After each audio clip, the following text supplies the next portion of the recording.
In a small town in Texas, the night air carried a thick humidity that wrapped around the streets like a heavy fog. At my police department, the job of locking the cemetery gates after dark was a duty that almost everyone dreaded.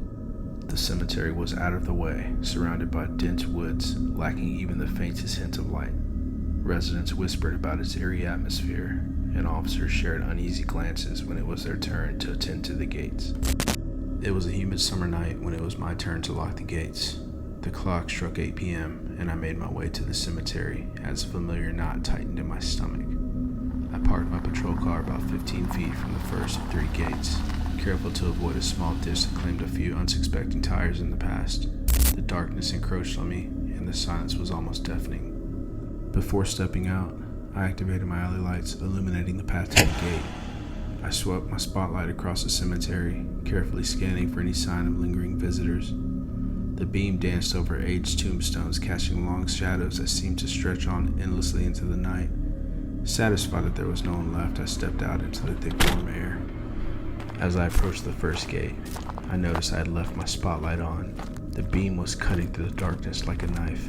I grabbed the gate, pulling it towards me, locking it in place, when suddenly a cold gust of wind rushed past me, sending an involuntary shiver down my spine. I paused, looking around. Everything was still.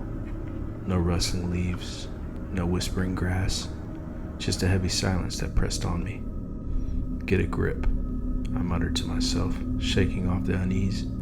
I slammed the gate shut and began fumbling with the lock combination. One try, wrong. Another, wrong again. Frustrated, I glanced up, trying to recall the digits. That's when I saw her. About 50 yards away, illuminated by my spotlight, stood a woman. She was eerily still, wearing a long-sleeved dress of dark fabric, a wide-brimmed hat casting a shadow over her face. My heart began racing. "Excuse me, it's time to go," I shouted, but the figure didn't move. She didn't respond at all.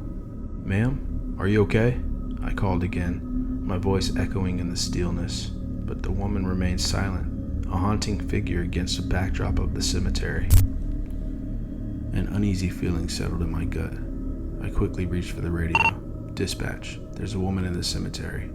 I'm going to make contact with her." As I swung the gate open, I looked back. She was gone, just like that. The spot where she stood was empty. The air around me felt thick and oppressive, as if I was being watched from the shadows. My heart raced, and goosebumps erupted on my skin. "Where did she go?" I whispered to myself, my breath quickening. I hurried back to my car, adrenaline pumping through my veins. "Dispatch, send me a check by. I can't find the woman." Minutes felt like hours as I waited, scanning the cemetery with my spotlight. The light illuminated gravestones, tall grass, and gnarled trees, but there was no sign of her. When my partner finally arrived, we searched the entire cemetery together, calling out for her, but there was only silence.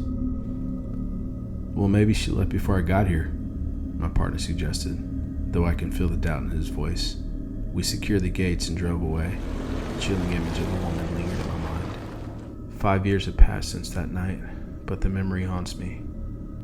I had locked the gates many times since then, each time with a knot in my stomach and a heightened sense of awareness, half expecting to see her again.